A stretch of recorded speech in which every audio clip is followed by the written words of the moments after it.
and girls. You are watching the Exceptional Conservative Show live from the nation's capital. I am your host, Ken McClinton. I love this particular hour of the week. I get a chance to talk with one of my best friends, and you get a chance to listen in, tune in, and hear the great orations and the stylings of none other than Dave Milner. Dave Milner is known as the unpleasant blind guy, although he's one of the nicest men that you will ever meet in your entire life. And he is also, without a doubt, one of the profound pioneers of bringing the UK and the US together in the conservative movement.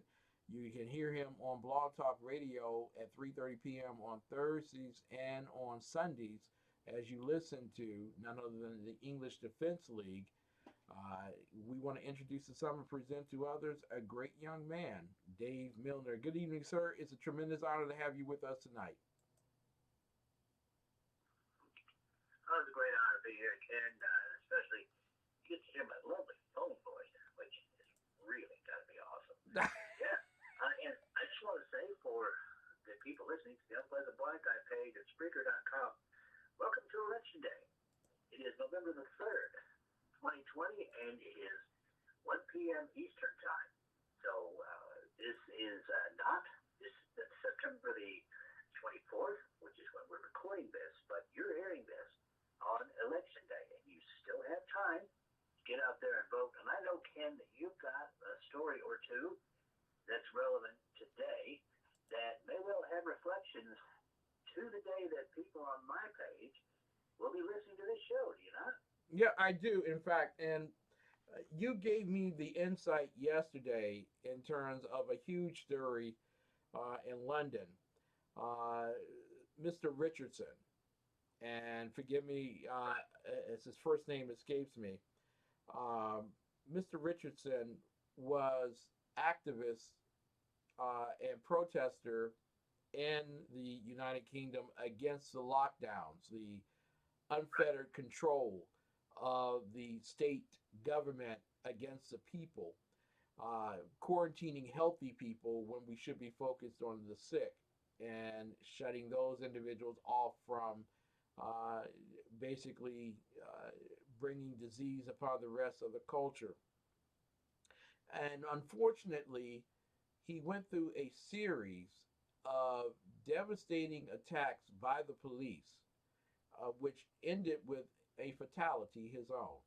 I want to play for everyone tonight, ladies and gentlemen, the auditory comments of none other than Jeff Mitchell from the English Defense League. And again, you can listen to these two gentlemen, Jeff Mitchell and as well Dave Milner, on English Defense League Blog Talk Radio on Thursdays and Sundays. There will be a replay on Sunday at 3:30 p.m. But the attack against Mr. Richardson cost him his very life, and he gave up his life so that you and I would have the inspiration to fight the good fight against the totalitarian pursuits and control of state government over the people. I want to play for you this clip from their radio program. I want to interview Jeff here on his own show, which is a little bit weird, but I'm going to try and pass along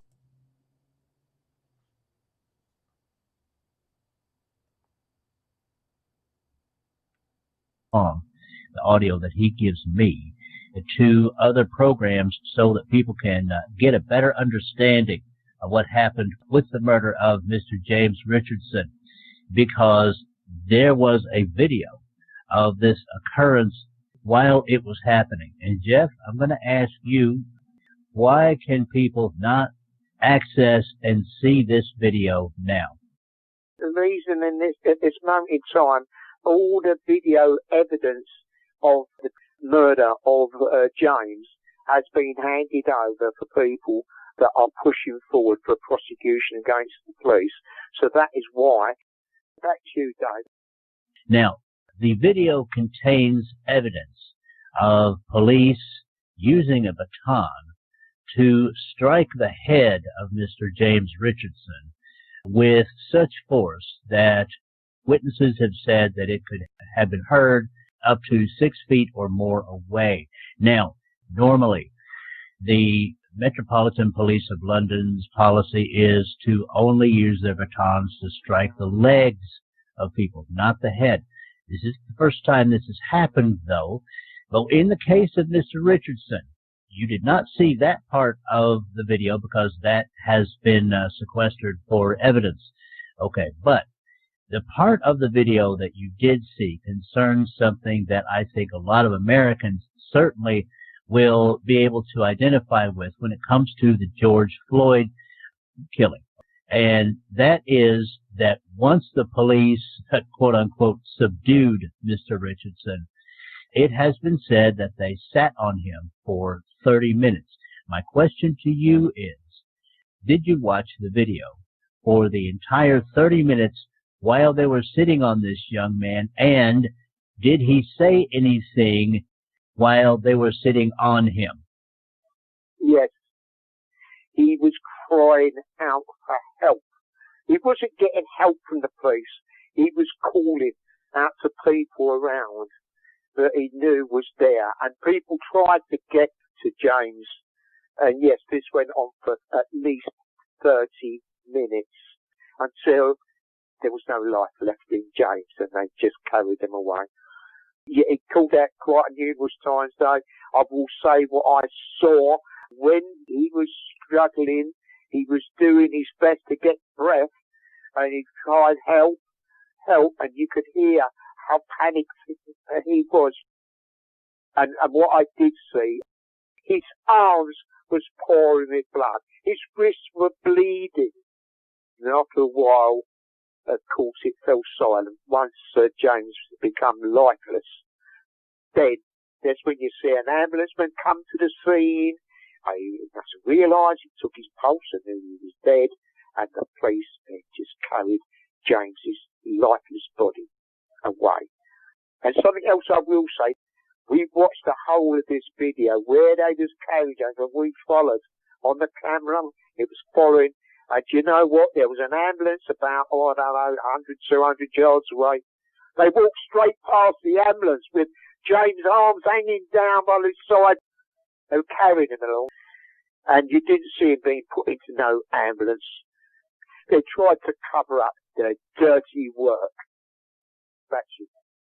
Another question which will be asked, Jeff. The question I have for you.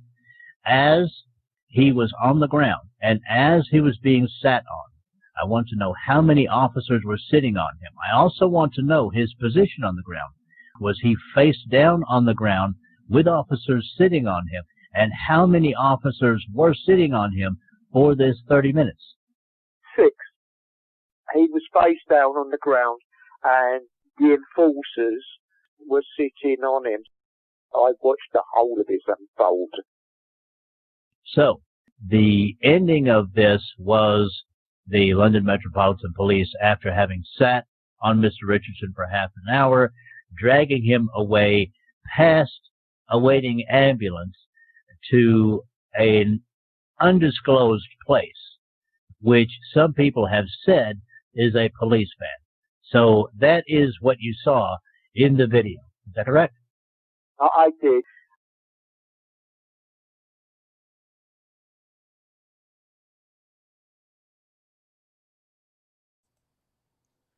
Ladies and gentlemen, there was incredible marching in the streets around America, looting and rioting, costing America some $2.5 billion because a police officer, a number of police officers, knelt on George Floyd for 8 minutes. Mr. Richardson was sat on for 30 minutes, thrown into the back of a police van, and he died. Dave, I got to ask you here, sir, this is a story that the rest of the world seems to be deaf, dumb, and blind to. Why is that? significant because it doesn't fit in, to the narrative of practically all of the leadership around the world, except for, of course, Sweden, who were the only ones who did the right thing when it came to the Wuhan virus. Everyone else basically panicked, and I mean everyone. So everyone blaming President Trump for initially closing down the United States needs to stop, because in right around July 4th, more or less, he wanted the country to open back up again.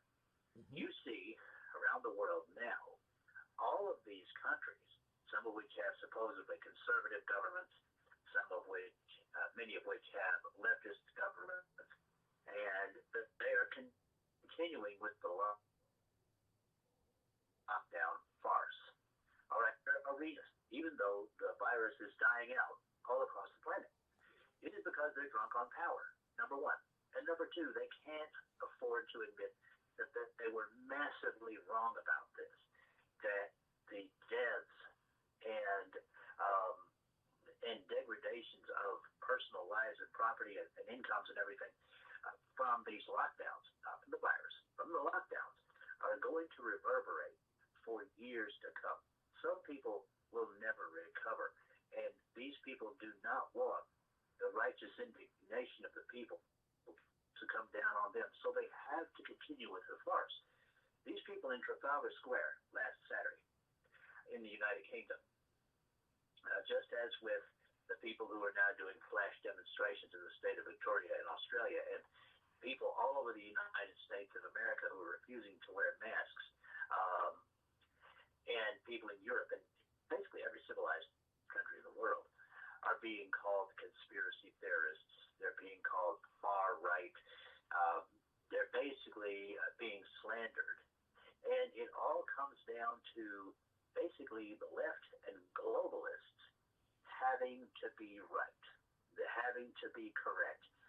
There can be no other worldview. There can be no other world view consideration here. Okay, they have to be justified, and if they can't be, then they will eliminate those who will not justify them, despite the fact that the proof that they were horribly wrong is right in their faces. So that is the reason. The press, of course, as we've seen, Ken, goes right along with many governments, with state-run media, and here in the United States, it might as well be state-run media, with all of the news, even Fox News. If you're conservative, you're still trusting Fox News. Just look at what they're doing right now. They're beginning to lean left, just like they did in 2016. Yes. Okay, Fox News is going along with the panic porn, just like everyone else. So that's the reason that you're not seeing anything. Breitbart alluded to this story, but they so far have been the only ones. Well, tonight TECN TV brings it to America. You thought the George Floyd situation was, and a great devastating thing to the human psyche. Sitting on a man for 30 minutes and it gets no world attention. Why? Because it brings attention to a world that's seeking totalitarianism. And November 4th, the day after the elections, ladies and gentlemen, we're probably still counting votes, and the machines are still printing them for the Democrat Marxists. If Joe Biden is down 30,000 votes in Wisconsin, trust me, overnight, thanks to the judges there, they will print 30,000 votes and make it up, if not 35,000. They'll do that in North Carolina. They'll do that in Nevada and other places around the country where Donald Trump looked strong last night. They will do anything to steal the election, including the fact we report tonight to you that this is September 22nd. We are one way away from the actual debate the first debate between Joe Biden and Donald Trump, and the U.S. Postal Service has been caught throwing away mail-in absentee ballots in Wisconsin. They're under investigation right now. We're talking about 6 trays full, and if anyone knows, 6 trays and Mike Jones, the great professor, would tell you 6 trays is a lot of ballots that were being tossed. And the whole situation here, first and foremost, and I made it very clear with Michael Brown, the U.S. Postal Service mail handlers unions, there are 4 of them. In fact, administrators and as well as mail handlers are unions that endorse Joe Biden. So I believe it's not modernizing the Postal Service that's the greatest detriment. It is having union officials attempt to do what Google and Facebook are trying to do, and that's manipulate the election. Throwing out ballots is a manipulation of an election. What say you, Dave? Well, my advice, obviously, I do have some advice for people who are going to be voting today. All right, on November the 3rd. Firstly, you're right. The Dems are going to do everything they can to steal this election. But we won't know that they've stolen it 4 weeks ahead of time. And this is me talking for both September the 24th and November the 3rd. All right. It's going to be weeks from now before a winner is declared, and that might possibly happen through the Supreme Court. Who knows? This could go into January, guys. Okay, but for those voting, all right, on the 3rd, and this is good advice, Ken, for your viewers as well. There are some things already that we know. For instance, Zuckerberg has decided that if there is political talk that he doesn't like, that comes out on Facebook, all right, once the election is actually underway, as far as voting goes and everything, he'll just shut off accounts. So everybody, my advice to you is get accounts with MeWe, get accounts on Gab. MeWe is the most like Facebook, okay? Mm-hmm. But Gab is extremely easy to use. Get those accounts, because if you are not a Bidenite, if you are not a Harrisina, okay, your account is likely going to be shut down if you even say, hey, there's something sketchy going on with this election. Be prepared so that you can communicate with other like-minded people. Do that. Also, and I know that BZ would recommend this as well, if you have a firearm before Election Day, all right, get yourself some range time and get some extra ammunition. Be safe, be legal, okay, but be prepared for anything. Also, stock up on food and medical supplies, because we really don't know just how sideways this is going to go. Now, as far as the ballots go, yeah, Ken, I absolutely agree. Mm-hmm. The Dems are going to, this mail-in voting thing, taking advantage of this Wuhan virus, okay, it must have been a godsend to the Democrats. This might have actually made some of the Democrat rulers think, maybe there is a God. And that God, yeah, exactly. Maybe there is a Yeah, God, and that God is me. Well, yeah, they think that all the time. Okay, but never let a crisis go to waste. We know from our good friend Rahm Emanuel that's what they think, and they've been using this to their best advantage. They, even if President Trump wins by a large landslide, if he does, watch out for them to take as much revenge on the people as they possibly can. It's going to get very ugly. But they're going to do everything they can, as you said, Ken, to steal the election. And we know this, not only because of what's already happened, the stories that have already happened with the ballots, but because of the classic thing that the left always does. They always scream the loudest that someone else is doing the thing that they're up to their necks in doing. Okay? President Trump doesn't need to steal the election. Okay? All he needs to do is go out there and speak the truth, talk about his record. I personally think, yes, he needs to do a mea culpa when it comes to a part of the Wuhan virus thing. He needs to say, you know what? We didn't know what was going on. We did shut the country down for a while, and then I wanted the country to be opened back up again in early summer, and the left have not opened it up. The rhinos have not opened it up, okay? they are the ones who are at fault for the current state of our economy, and that is the truth. Okay, as long as President Reagan does that, and as long as he talks about his ability to regenerate the economy, which is already beginning, Yes. okay, then I think that he can win a fair election. Is this going to be a fair election? No, this is going to be, well, let's see, viewers and listeners, imagine a garbage barge parked on the equator and throw a dumpster fire in the middle of that. That's what this election is going to be.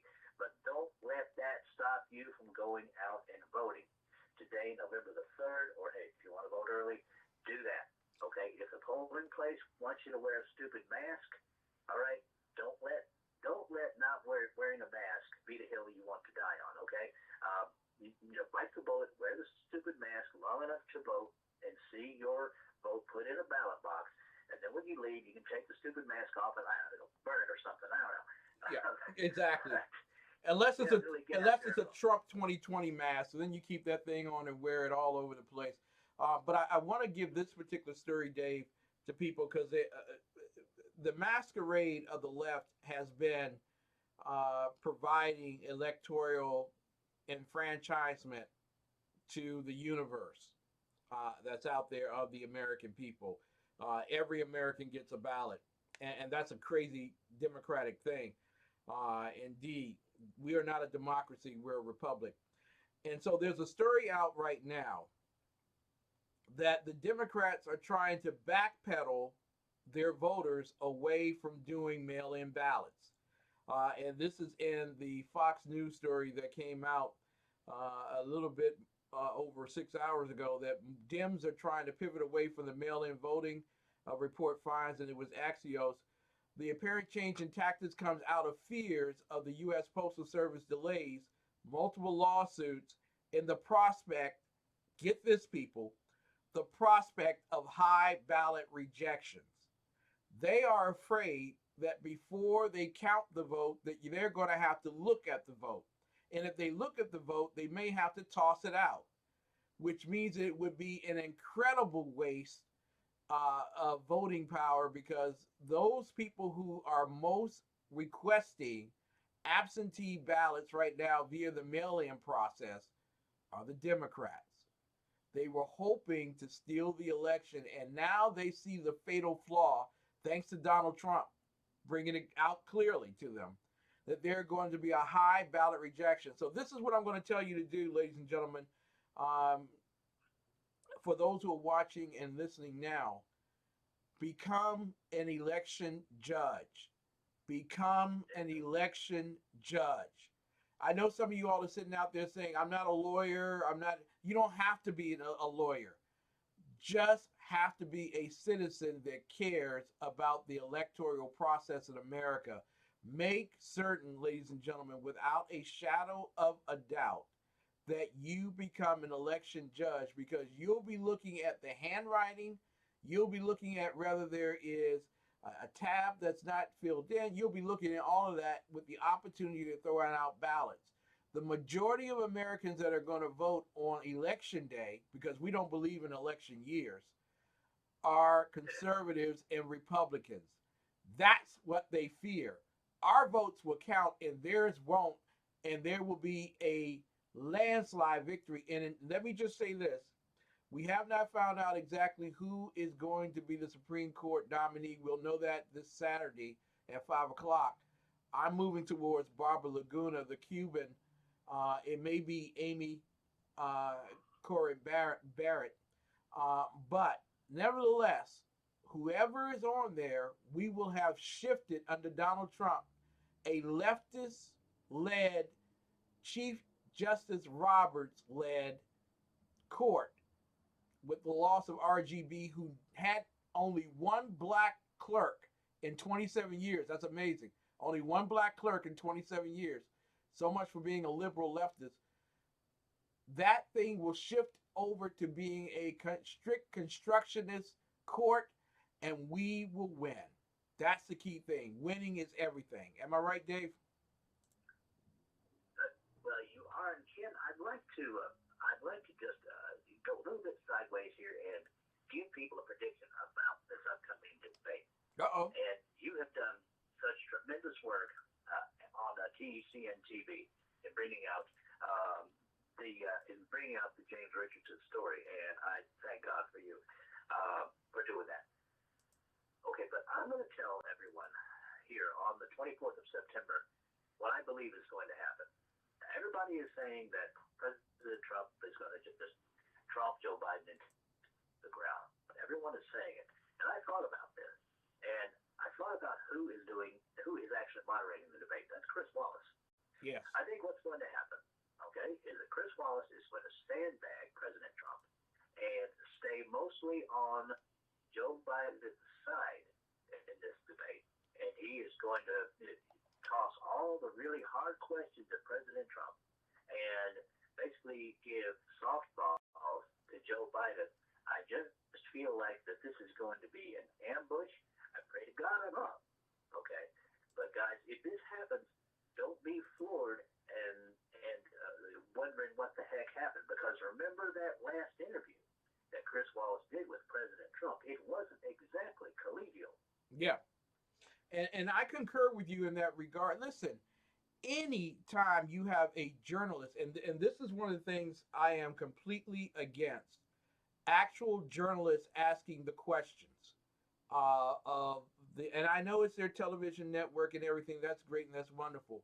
But I sincerely believe that in the future, that the politicians would be questioned by individuals that have nothing to do with the media. I'm talking about business owners. I'm talking about stockholders. I'm talking about unemployed folk. That they would be the ones that would ask the questions of the presidential candidates, because they would be sincere. Exactly. They would be sincere throughout the entire experience. The media is disingenuous. It is not, and many people say Walter Cronkite was the standard. Walter Cronkite was a leftist too, but he played the game well. It is yellow journalism that we have seen at work in America since 1918, and it will continue that way because the Democrat Marxists, the socialists, the communists here want it. It works. It wins. But the problem with that is that Americans have become woke, W-O-K-E, and not the Black Lives Matter kind of woke. I'm talking about the American liberty and freedom kind of woke, where they say, you know what? I've been locked up in my home. My kids can't go to school. I can't go to church. I can't make money. I've been called non-essential, but they want me to pay taxes. Then they want to make me take a vaccine that may or may not work. We don't want tyranny here. We want freedom. And you need to vote for freedom and liberty and not tyranny. That means that you cannot vote for a Democrat. If you are a Christian, you cannot vote for a Democrat simply because they told you without a shadow of a doubt that your God was non-essential, but their God, hockey stick science and witchcraft medicine, was. For all those people at Facebook and also at Twitter and social media who joined in with the leftists around the world to make countries spend billions of dollars to create vaccines that were unnecessary because hydroxychloroquine could have been used along with zinc and arrhythmia to make certain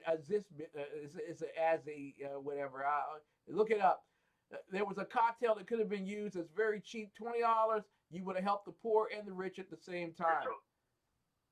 Yes, sir. And yes, and Ken, you did. I almost called Jeff. I didn't know it was Sean. Okay. You just indicated to people who can be a large pool of election judges. By the way, Mary, I love you. You're beautiful. Love you, Mary. Election judge for 4 years. All you have to do is have a sharp mind and a sharp set of eyes. Okay, if you're still unemployed because of this Wuhan thing, hey, be an election judge. Huh? Yeah, be an election judge.